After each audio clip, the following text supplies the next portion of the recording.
What's up? What's up? What's up? What's up? What is up? It's the JD CeeLo podcast coming at you once again. Welcome again to the JD CeeLo experience. Yes.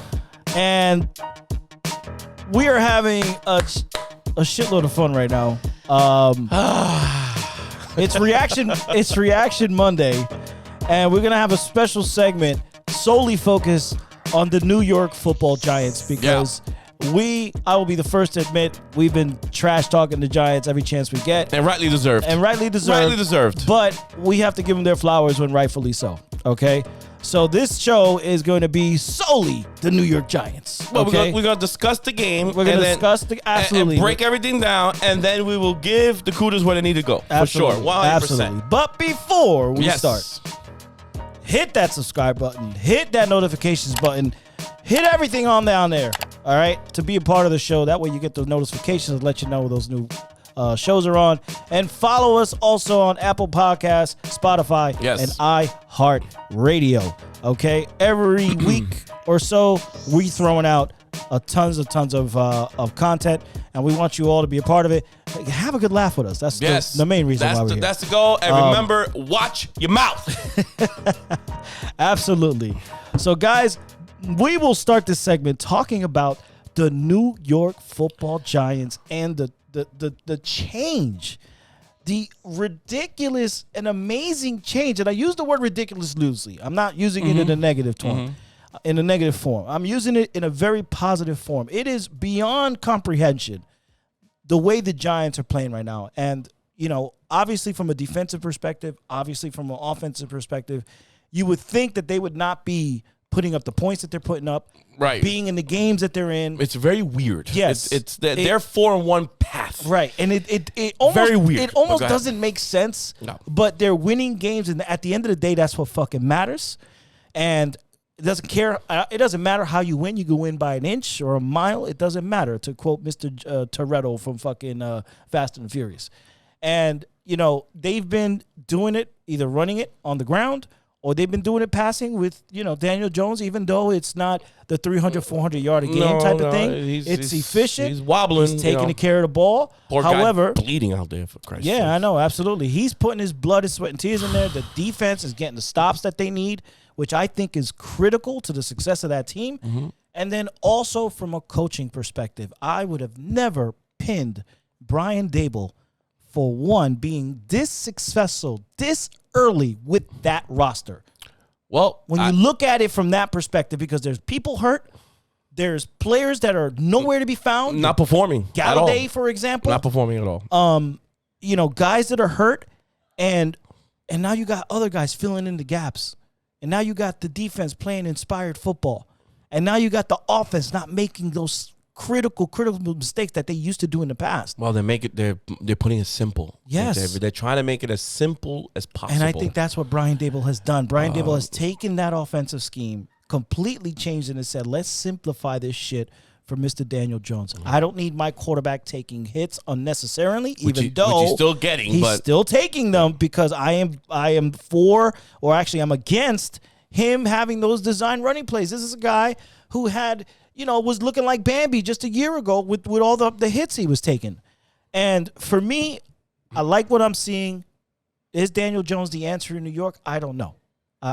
You know, that's a question for their GM, Mr. Schoen. You got a lot of football left for that. You still got a lot of football, but that's the question that's going to happen. And then Saquon Barkley has been playing lights out, even though he's running around not north and south. He's trying to find his hair on fire. Right. He's running around everywhere, but he's the spark of that team. He's got to be careful too. He's absolutely the spark of that team. I'll explain later. I'll let you finish up, and then I'll go. Yeah, absolutely. So he's in my eyes, he's the spark of that team. However the Giants go, it starts with Saquon Barkley, whether he's running the ball successfully or he's catching the ball out of the backfield successfully.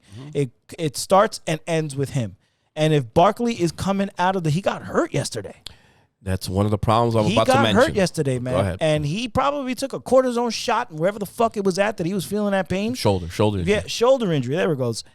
Came back out, and his teammates looked at him and were like, what the hell are you doing out here, bro? We just saw you grimacing in pain.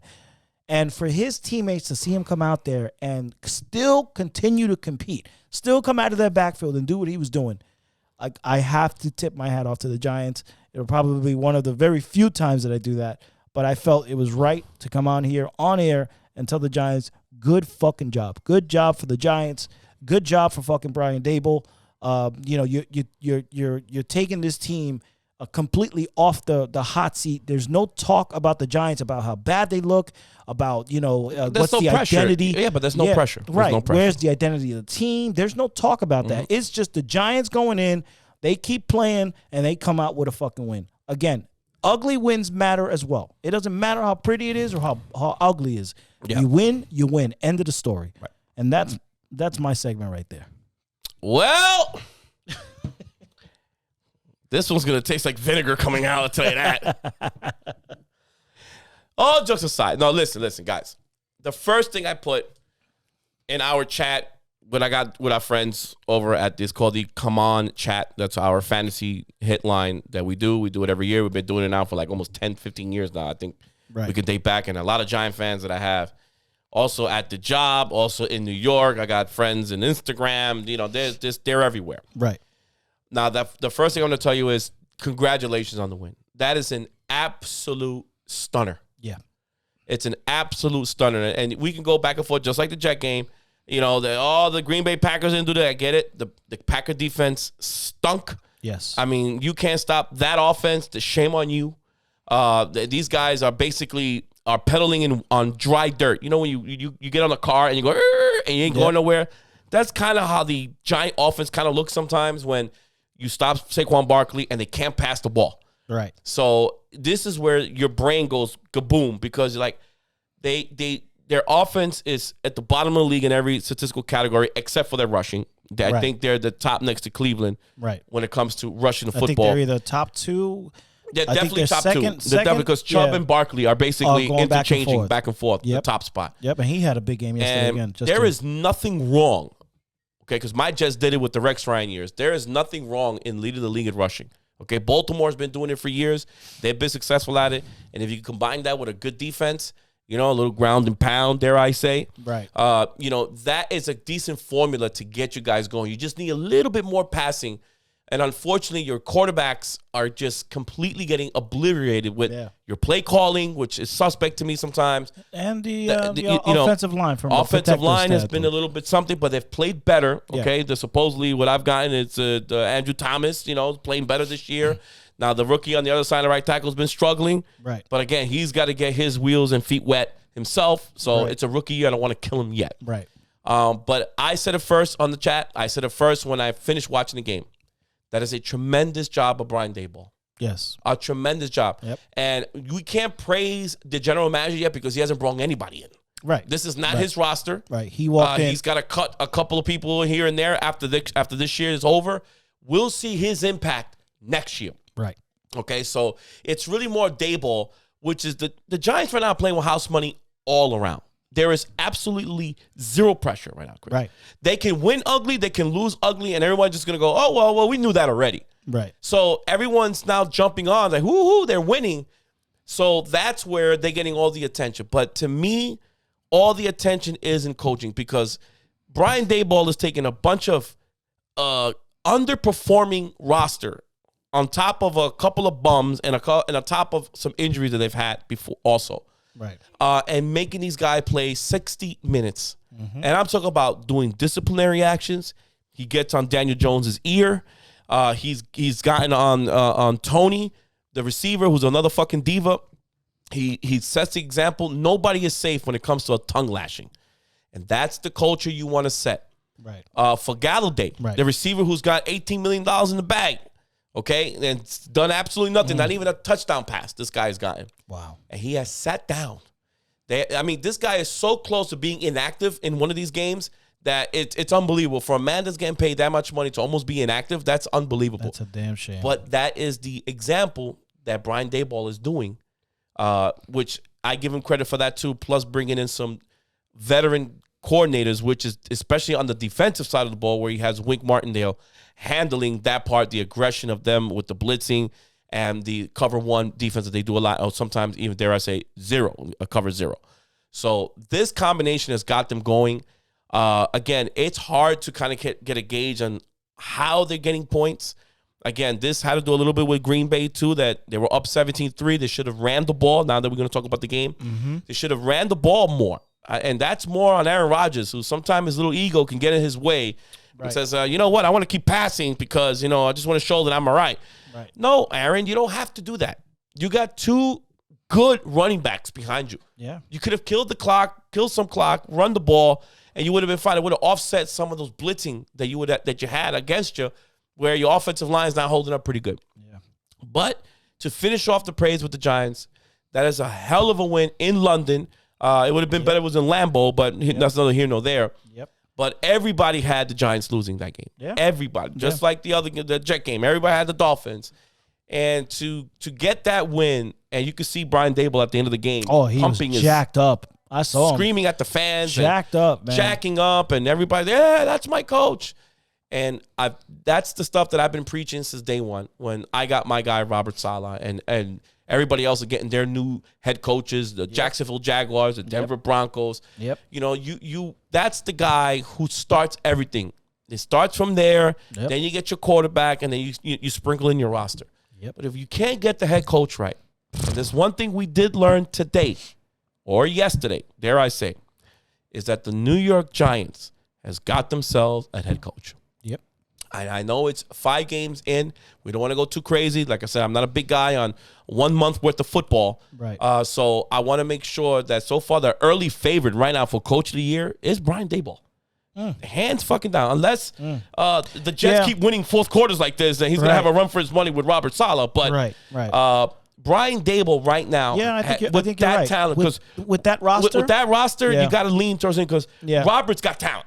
Right. The days of mocking the Jets, it's over. Right. It's over when it comes to, the poor just stupid Jets. No, they have talent. So Robert's got the edge on Brian Daboll in that aspect. He's got players. He's got a good roster. But Daboll's got a bunch of has-beens right, who are basically just clocking the punch, clocking the clock, punching the clock. Right. And just, I'm just here to work 9 to 5, get my money, and I'm out.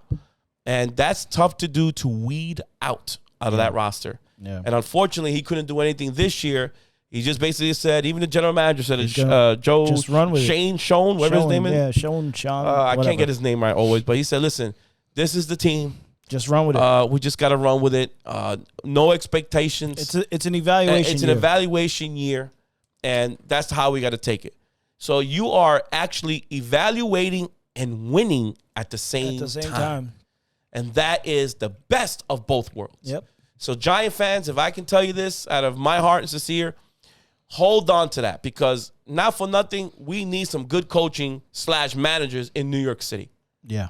Enough with the changing of the coaches every 2 years. Enough for the firing. Enough for the tabloids. Yep. We want some stability. Enough of the toxic fanhood. Yeah. The toxicity of everything. The toxicity of the fans. Of fans. Whether it's the Jets or the Giants. And other sports. When we lost to the Bengals, everybody, Robert Saleh, already questioning him. Already questioning him. He's going to be fired by the end of this. Stop it. Yeah.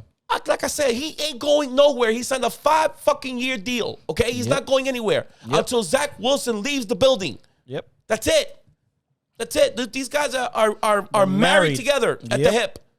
The same thing's gonna happen to Brian Daboll, whether Daniel Jones pans out, because I really think it's gonna be hard to cut this guy because the owner loves this kid. Yeah, and we hope that John Mara doesn't fucking meddle into anything. So if their coach and the general manager say, hey, listen, Daniel Jones is not our guy, then John Mara's got to shut up. Yeah. And you got to shut up. And stop throwing chairs. Yeah, stop throwing chairs and Mr. Magoo. Yeah. Just stay out of the way, John. Yeah. Stay out of the way. Yep. Because if your coach, who now is in charge, and looks like that's the captain of the ship, if he says, I want another quarterback, you shut up, you go draft him, or you go buy another one. Yep.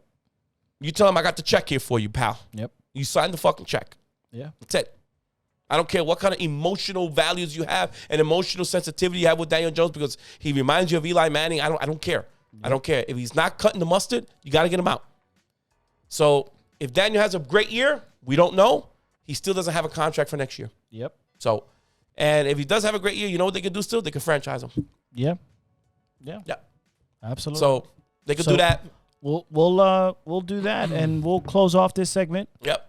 with But- the congratulations Giants. to the Giants. Absolutely. That's Awesome. that's Great a job. good win.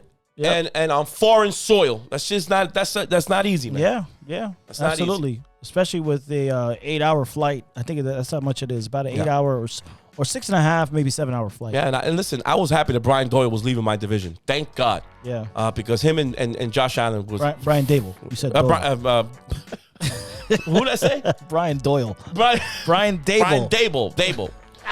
I wanted him out so bad. You know, but yesterday, he goes to the Giants. Yeah, I was watching the press conference with the Giants, man, and he looks like he fits the New York Giants, bro. Like, they couldn't have picked a better coach. Yeah, he yeah. fits the mantra, the mold of the Giants, man. I like it. They made a great choice. I like that. it. That's your guys.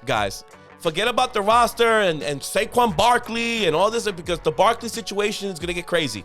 He's Yeah. a running back that wants to get paid, and as we know today, running backs don't get paid. Right. So we'll have another conversation Yep. with that on another segment. But for yesterday's game in London, congratulations on the Giants. You're 4-1, and you're definitely in the mix there. Yep. Early. Enjoy it. Enjoy it because Enjoy it. again, the NFL can break your heart. Yep. So hold on to you and fasten your seatbelts. All right, guys. Absolutely. We love you guys. So, guys, with that, we will let you go off the hook. This has been the JD CeeLo podcast experience, and we are so happy to have you here. Please don't forget to subscribe, hit the notifications button, hit that like button. Don't forget, please leave your comments. Leave your comments. We read them all, and we respond. Guys. If you can check out all the other previous videos, you'll see all of us commenting. Alberto put it in there. Yep. Roy, put it in there. Put it in there. Drop it in. DeAngelis, Steve, put it all in there. Put it all in there. Let's get going. Let's get talking, Absolutely, baby. man. So, guys, thank you so much for being a part of the show. It's the JD CeeLo podcast, and we are out.